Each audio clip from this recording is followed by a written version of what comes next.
Aujourd'hui, c'est un grand jour pour les familles Dupont. C'est la fête de Noël pour toutes nos anciennes familles. Alors, on est super bien entourés. Il y a le projet parrainage, les paroisses Saint-Théophile et Sainte-Dorothée de Laval-Ouest, le spa Bota Bota et Belle Canada qui nous ont offert des bénévoles tous les cadeaux qu'il y a ici. On a aussi beaucoup de dons de nourriture, etc. pour toutes nos familles. On a plein d'activités créatives et alors on va fêter Noël cet après-midi tous ensemble. Chaque famille, chaque enfant et chaque adulte va recevoir un cadeau. On va danser, on va jouer de la musique, on va accueillir le Père Noël qui va arriver bientôt.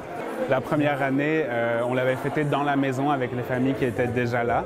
Là, on a vraiment invité nos bénéficiaires des 2 dernières années à s'inscrire à cette fête. Alors là, on va recevoir presque 80 personnes, 24 anciennes familles qui étaient au pont et qui se sont inscrites à notre événement. Je travaille au diocèse de Montréal et le diocèse de Montréal a un programme aussi de parrainage pour les réfugiés qui sont ailleurs et qui sont parrainés pour quelqu'un de leur famille ou des amis ici, en lien avec le gouvernement.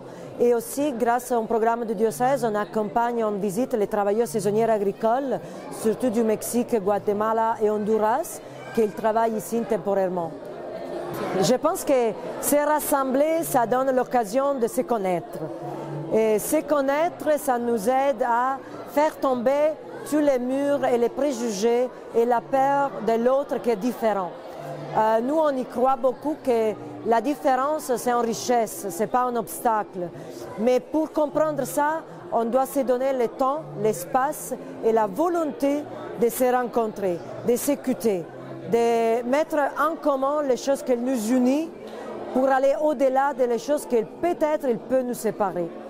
On a imaginé le pont à sa création. On voulait vraiment quelque chose de très familial, ouvert à tous, quelque chose qui soit chaleureux, où on connaisse nos familles, on partage quelque chose avec eux, autre que les services administratifs et l'hébergement.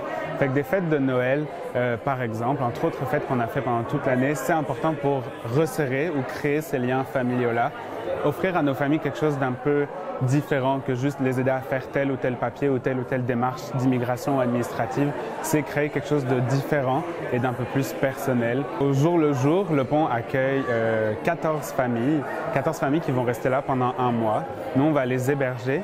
On va leur offrir un endroit qui est sécuritaire, qui est familial. C'est 1 mois pour s'installer, chercher un logement, chercher un emploi, finir peut-être les dernières démarches de l'immigration, inscrire les enfants à l'école, trouver des manteaux d'hiver, des affaires pour la maison, etc. Et nous, le pont, donc, avec l'hébergement et avec le service, on va leur offrir tout ça. On va leur offrir les ressources, les organismes de Montréal, les contacts et le réseau qu'on a créé à Montréal. Le pape François, toujours, il nous rappelle d'accueillir l'étranger. Mais pas seulement l'accueillir, parce qu'on ne doit pas s'arrêter à l'accueil. On doit après les protéger, parce que ces personnes, ils sont très vulnérables. Ils ont vécu des traumas, des difficultés. Il faut qu'ils trouvent un espace qui les protège. On doit aussi promouvoir, un 3e verbe qu'utilise toujours le pape François, parce que ces personnes, dans leur dignité complète, comme êtres humains, ils puissent vraiment se réaliser dignes d'être des êtres humains. Et le dernier verbe, c'est l'intégration. Et les papes, ils disent toujours, intégrer, ce n'est pas assimiler. On ne doit pas devenir tout pareil. On ne doit pas être tout pareil. L'intégration, c'est un moment important pour un migrant, un réfugié, parce que ça donne la possibilité de devenir responsable dans la société qui nous accueille.